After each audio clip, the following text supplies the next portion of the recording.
15년 동안 모임을 꾸준하게 해주신 토스트마스터즈 회장님과 회원 여러분께 진심으로 감사드립니다. 벌써 15년이 됐네요. 네. 와, 하나같이 다 건장하시고 또 성공적인 모습을 보니까 제가 든든합니다. 네. 마침 저의 40번째 책이 3월 15일 날 나왔어요. 출판사 사장하고 씨름을 했습니다. 왜 하필이면 3월 15일이냐 했더니 4월 15일 날이 총선이 있었잖아요. 총선용으로 한번 내놓으면 좋지 않겠느냐 했더니 코로나에 묶여가지고 말이죠. 지금 판매가 아주 부진합니다. 네. 가실 때 제가 한 권씩 사인해서 드리도록 하겠습니다.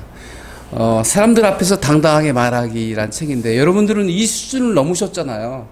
그런데 실은 의외로 많은 분들이 앞에 나오면 침이 마르고요. 또 생각대로 말이 안 풀리는 경우가 많이 있거든요.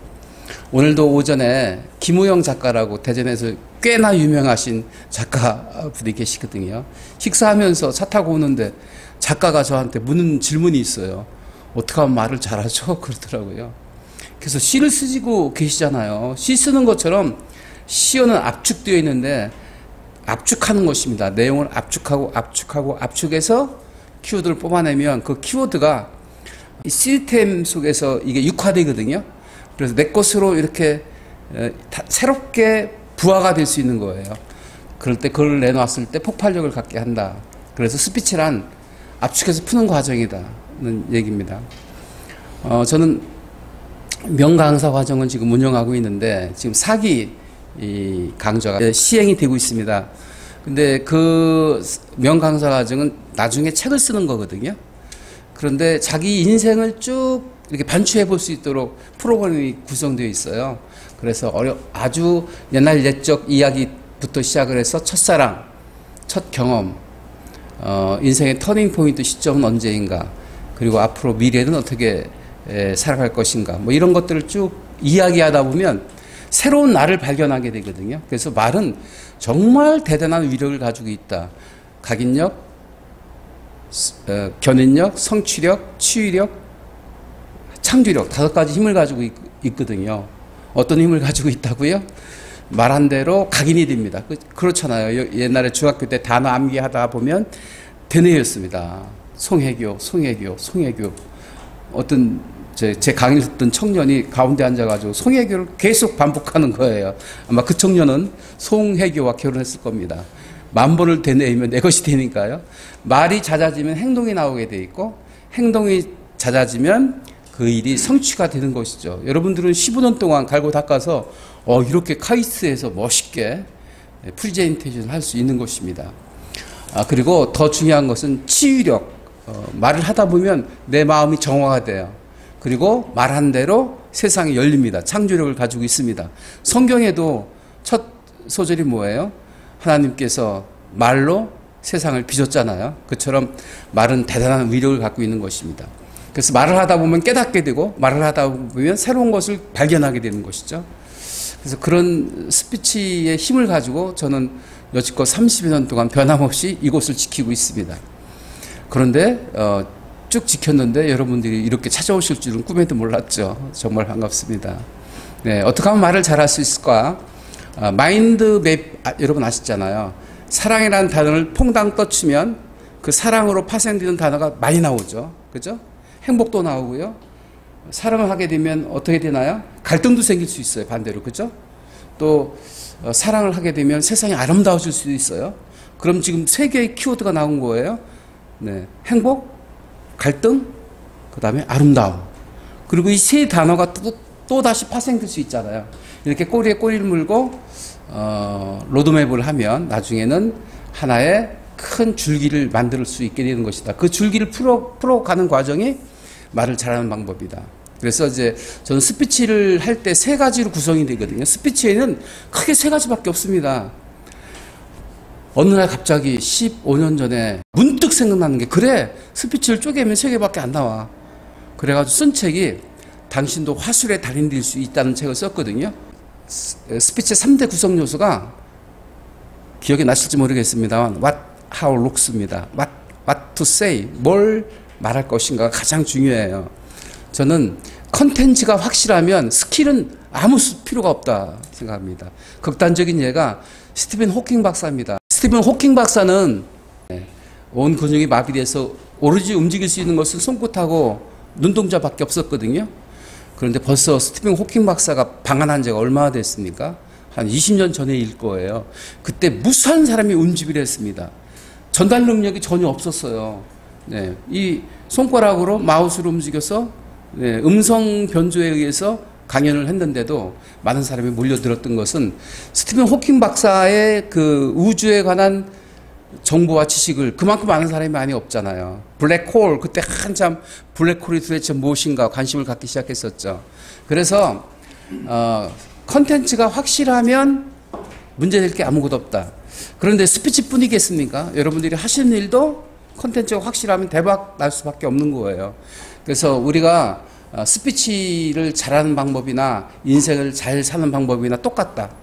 일단 내 컨텐츠가 확실한지 일단 자기 스스로 평가해 볼 필요가 있다는 것입니다. 그런데요, 컨텐츠가 확실한다 하더라도 그거를 누구 관점에서 전달하느냐에 따라 굉장히 차이가 납니다. 여기에 행정안전부에 근무하는 친구가 있거든요. 그 친구는 100회를 수강했습니다. 일주일에 한 번씩 하는 강좌니까 100회를 수강하려면 몇 년 걸릴까요? 한 2년 반 걸려요. 공직자인데 빠지지 않고 토요일마다 나왔어요. 그래서 100회를 수강한 친구가 있는데 지금 서울로 올라가 있어요. 그래서 요즘 잘 못 보는데 그 친구가 한 번은 97회차 수강차 프리젠테이션을 하는데 주제가 뭔지 아세요? 행정안전부에서 하는 일이 뭐냐면 계약 담당이에요. 그래서 계약에 관한 이야기를 쭉 풀어가는 거예요. 여기 앉아있는 청중들은 어떨까요?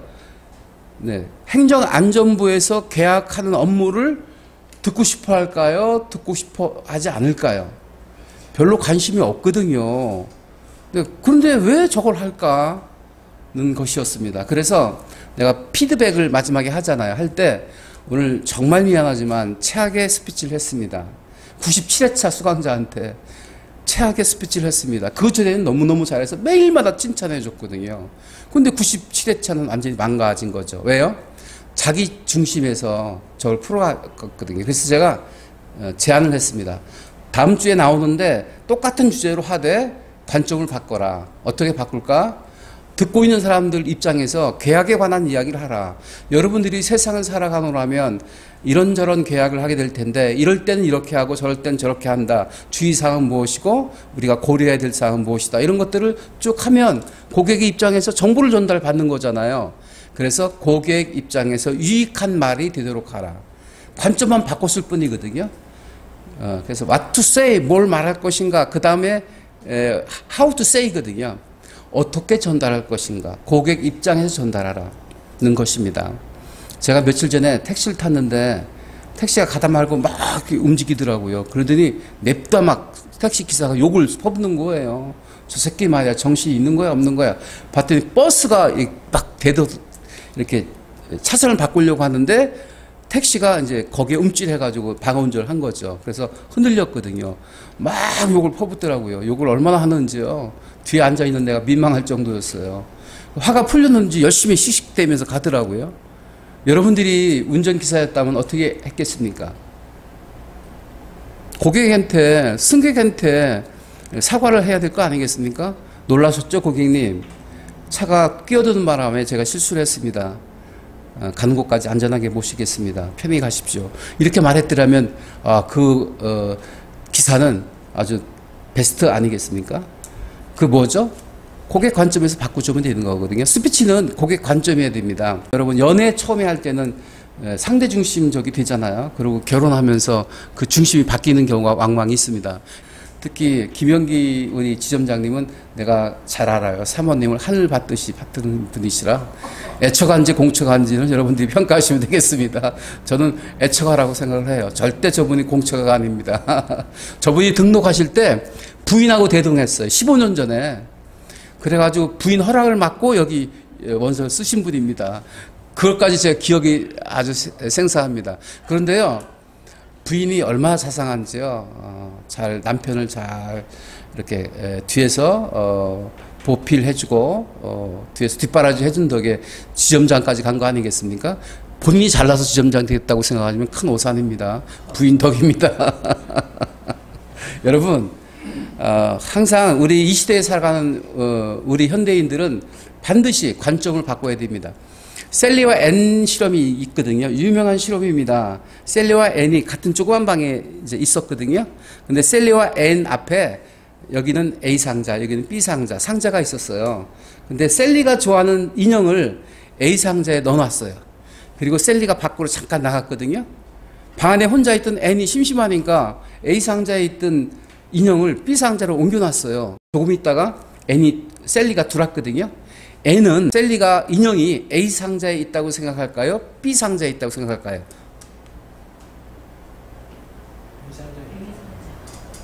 A 상자를 한번 손들어 보세요. B 상자라고 하셨죠? A 상자, 예. 여러분들은 어른인의 시각에서 보니까 A 상자예요. 그 N은 지금 6살 배기거든요. 아이의 관점에서 보면 어디에 있다고 생각할까요? 여기 있다고 생각해요. 왜요? 내가 이쪽에 넣어놨으니까 셀리도 당연히 여기 있다고 생각해. 맞잖아요. 그게 어린아이의 관점이에요. 관점 전환 능력이 없다고요. 그런데 어른의 입장에서 보면 셀리가 여기도 놓고 나갔으니까 당연히 A 상자에 있다고 생각해야지. 이건 어른 관점이거든요. 그래서 우리는 관점 전환 능력을 가지고 있음에도 불구하고 세상을 살아갈 때 자기 관점에서 다 해석하고 주장하고 이러면서 살고 있거든요. 관점만 바꿀 수 있다면 대박입니다. 요즘 수요자 중심이라는 얘기를 얼마나 많이 합니까?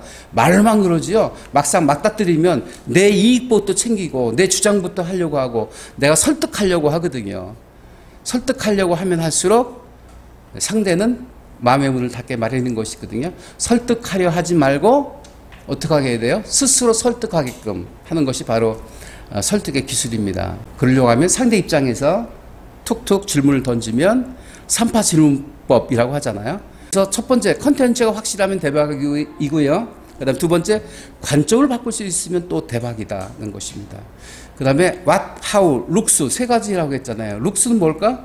비주얼한 겁니다. 어떻게 보여줄 것인가 하는 것이죠.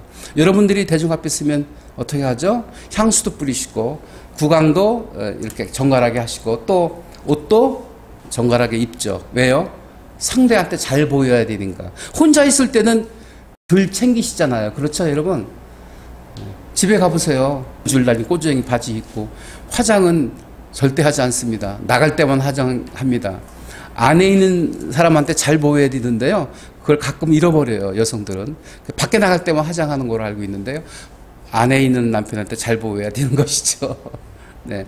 어떻게 보여주는가 굉장히 중요하거든요. 나는 이 얘기 듣고 깜짝 놀랐어요. 어떤 친구하고 저녁을 먹으면서 이런저런 얘기 하면서 부부 사이에도 알몸을 보여서는 안 된다. 그런 얘기를 하더라고요. 왜요? 알몸을 보이면 신비감이 사라지잖아요. 그래서 자기 몸을 가급적 노출 안 시키는 게 좋다. 부부간에도 그런데 우리 아무리 가까운 사이라 할지라도 실은 보여야 될 것이 있고 보이지 말아야 될 것이 있습니다. 나폴레옹은 이런 얘기를 했거든요. 우위는 고향을 멀리한다. 무슨 얘기인지 아시죠? 신비감을 가져야 된다. 그래서 감춰야 될 필요가 있으면 감춰야 된다. 나는 정말 식사하면서 꼴불견 중에 하나가 식사하고 사람 앞에 면전에서 젓가락 분질해가지고 이쑤시는 사람이 있죠. 다시는 식사하고 싶지 않아요. 거기까지는 좋은데 요지 가지고 하는 분도 있어요. 요지. 그것도 잘못됐다고 생각을 해요. 안 보이는 곳에서 하거나 아니면 뒤를 돌아서 해야 매너가 있는 사람이 아니겠습니까? 비춰주는 거 얼마나 중요한지 모릅니다. 라비안 법칙 여러분 기억하시죠? 말하는 내용이 7%, 전달하는 방식이 38% 합치면 45%, 나머지 55%는 뭐죠? 비언어적 요소가 결정적이다. 우리는 오감을 통해서 어떤 사실을 인지하는데 오감이 뭐죠? 시각, 청각, 후각, 미각, 촉각, 오감이라고 하잖아요. 거기다 하나 더 하면 육감이 되는 거죠. 육감. 그죠? 근데 시각이 몇 프로 차지할까요? 83%, 청각이 11%. 두 가지 합치면 94%. 절대적이잖아요. 그래서 우리는 시청각 교육이라는 걸 합니다. 그래서 프레젠테이션 했을 때 반드시 빔을 사용하잖아요. 왜요? 시각 효과를 높이기 위해서. 백문이 불여일견이다. 그 다음에 후각, 미각, 촉각이 1%, 미각이 2%, 촉각이 3%입니다. 3%꽤 높죠. 촉각. 터치하는 거 좋습니다. 물론 오늘 코로나 바이러스 때문에 사회적 거리에 의해서 주먹으로 이렇게 악수도 합니다만 실은 막 포옹하고 그래야 되거든요. 그러면 놀라 자빠질까 봐 오늘 포옹은 안 했습니다만 최소한 악수하고 스킨십 할 때 굉장히 살갑고 친근감이 가요. 지인 중에 한 분이요. 만나면 막 허그하는 거예요. 징그러워 죽겠어요. 한두 번이지. 말 때마다 막 껴안고 뽀뽀하고 비비고 막 그런 거예요. 처음에 징그러워 했는데 지금은요. 가장 가까운 사이가 됐습니다. 비비니까 가까워지더라고요. 네, 허그, 스킨십 좋습니다. 시각, 청각, 후각, 미각, 촉각, 오감을 통해서 우리는 어떤 사실을 인정합니다. 그래서 어떻게 보여줄 것인가 5가지만 말씀드리고 오늘 짧은 강의를 마치도록 하겠습니다. 바라봐라. 바라봐라. 긴장이 되거나 자신감이 없으면 눈을 피하거든요. 바닥을 보고 얘기하거나 먼 산을 보고 얘기합니다. 네, 대상을 바라봐라. 그죠? One sentence, one person. 한 사람을 집요하게 바라보고 한 문장이 끝날 때까지 길게 바라봐라. 훑어보지 마시고 길게. One sentence, one person, 지그재그. 지그재그. 불규칙하게 바라본다는 것입니다. 아이 컨택 중요합니다. 성광 같은 눈빛으로 레이저 같은 눈빛으로 사람을 바라볼 때 그 사람을 태울 수 있어요. 뭐를 태워요? 그분의 감성을 태울 수 있어요. 그러니까 아주 레이저 같은 눈빛으로 바라봐라. 두 번째, 페이스, 밝은 표정. 앞에 나왔는데 그 어두운 표정을 가지고 말을 하면 말이 씨알을 먹지 않아요. 밝은 표정일 때 에너지가 막 넘쳐가지고 그 에너지를 전달할 수 있는 거 아니겠습니까? 네. 중국 속담에 웃지 않으려거든 가게 문 열지 마라 이런 속담이 있더라고요. 저는 바꿔서 이렇게 얘기합니다. 웃지 않으려거든 대중 앞에 서지 마라. 이런 얘기입니다. 웃는다는 건 뭐예요? 여유가 있다는 얘기예요. 연습을 충분히 해왔다는 거거든요. 초긴장해가지고 얼어붙어 있는 사람은요 연습 부족이에요. 언제 저 양반이 실수할지 몰라. 듣고 있는 사람들이 굉장히 불안해. 웃고 있으면 여유자작. 마음 턱 놓고 들을 수 있으니 얼마나 좋겠습니까? 그 다음에 또 필요한 게 뭘까요? 아이 컨택, 페이스, 보이스. 음색이 좋고 나쁜 게 그게 아니고요. 보이스는 확신에 찬 어조일 때 사람은 설득력을 갖게 돼요. 재래시장에 가면 약장수들 지금 많이 없어졌지만 찜질방에 다 모였더라고요. 듣다 보면 혹해요. 왜요? 너무 확신적이에요. 이거 먹으면 대박입니다. 만병통치약입니다. 다 넘어가요. 왜요? 그 약장수의 확신에 그냥 녹아나는 거예요. 여러분들은 어떤 사실을 전달할 때 확신을 가지고 말씀하십니까? 그 목소리의 배이거든요. 확신에 찬 목소리인 것입니다. 그 다음에 네 번째가요. 저는 정말 이걸 굉장히 중요시 하거든요. 저는 앞에 나와서 발표할 때 아마추어냐 프로냐를 평가하는데 단 하나만 보면 알아요. 이거 보면 알아요. 제스처. 제스처를 쓰고 있는 사람들은 굉장히 무대 경험이 많은 사람이고요. 제스처가 나오지 않은 사람들은 아직도 경직되어 있는 거야. 굳어져 가지고 이러고 있다고요. 그런데 잘 될 리가 있나요? 제스처를 쓰다 보면 자연스럽게 말이 잘 풀려요. 대화할 때도 그렇고 설득할 때도 그렇고 앞에 나와서 연설, 프리젠테이션 발표할 때도 그렇습니다. 제스처를 써야 됩니다. 그래야 풀립니다. 왜 제스처를 써야 되냐면 어떤 사실을 강조하기 위해서 제스처를 쓰는 거 이건 옛날 얘기고요. 내 스스로 몰입됩니다. 주제에. 그 시간에 푹 빠질 수 있어요. 열정적으로 막 품어낼 수 있습니다. 그래서 제스처를 써야 된다는 것입니다. 그러면서 그냥 서로 혼연일체가 되는 거예요. 그래서 제스처는 스피치의 꽃이다. 저는 그렇게 생각합니다. 제스처가 뭐라고요? 스피치의 꽃입니다. 네, 스피치의 꽃입니다. 그 다음 마지막으로 마인드입니다. 마인드. 성공하면 사람이 건방져져요. 시건방져요, 거기다가. 그럼 꼴 사납거든요. 앞에 나와서 내가 많이 알고 있다, 내가 성공했다, 내가 여러분들 도와줄 수 있다, 높은 위치에 있다, 뭐 이런 느낌을 받게 되면요, 거부감이 오거든요. 부정적 반응이 오게 됩니다. 성공을 지키는 것은 겸손이다. 더 낮추고, 더 섬기고, 더 겸손해져라. 마인드가 뭐라고요? 존중감을 가져야 돼요. 사랑과 존중감 중에 하나를 빼라면 여러분 뭘 빼시겠습니까? 누구는 존중을 뺀다고 그래요. 왜요? 사랑이 더 크니까, 아름다우니까. 근데 그렇지 않습니다. 존중을 빼면 사랑은 무너지게 마련이에요. 상대에 대한 존중감이 있을 때 사랑이 싹 트는 거고 사랑을 지킬 수 있는 것입니다. 인디언들은 잡초란 말이 없거든요. 근데 사람들은 잡초란 말 써요. 신이 창조한 모든 풀은 다 존재 이유가 있고 의미가 있는 거 아니겠습니까? 이 세상에 태어난 모든 사람들은 관이 있고 존중받아야 될 대상이라고 생각합니다. 그래서 마인드는 어떻게 하라고요? 낮추고 겸손한 마음으로 상대를 존중하는 마음으로 정보를 전달한다는 것입니다. 정리하겠습니다. 스피치를 분해하면 세 가지로 됩니다. What to say, 뭘 말할 것인가. 여러분들이 컨텐츠가 부실하면 아무리 스킬을 발휘해도 그거는 아니다. 일단 내가 전달하고자 하는 내용이 가치가 있고 유익하고 재미가 있는가 하는 것입니다. How to say, 어떻게 전달한다? How to say. 저기 보면 조화석습이라고 있는데요.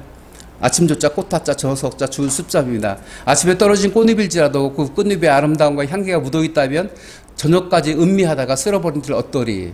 우리 현대인들은 너무 서둘거든요. 한 템포 늦추어서 조곤조곤 서둘지 말고 말을 풀어가는 것입니다. 요즘 스타 트롯 보셨잖아요. 그 마스터들이 평가할 때 무슨 얘기를 하냐면 노래는 말하듯 해야 돼. 근데 거꾸로 말은 어떻게 해야 돼요? 노래하듯 말을 하면 말이 끊기지 않고 버벅대지 않고 잘 나갈 수 있게 되겠습니다. How to say, 어떻게 전달한다고요? 포즈 쓰시고 노래하듯이 유연하게 풀어가시면 되겠습니다. 룩스는 어떻게 한다고요? 유연성을 가지고 존중하는 마음으로 제스처를 사용하면서 레이저 같은 눈빛으로 바라보면서 밝은 낯빛으로 스피치를 하시면 굉장히 살가운 스피치가 될 수 있겠습니다. 토스트 마스터즈 여러분들께서 갑자기 요청해 주셔서 짧게 말씀드렸습니다. 고맙습니다.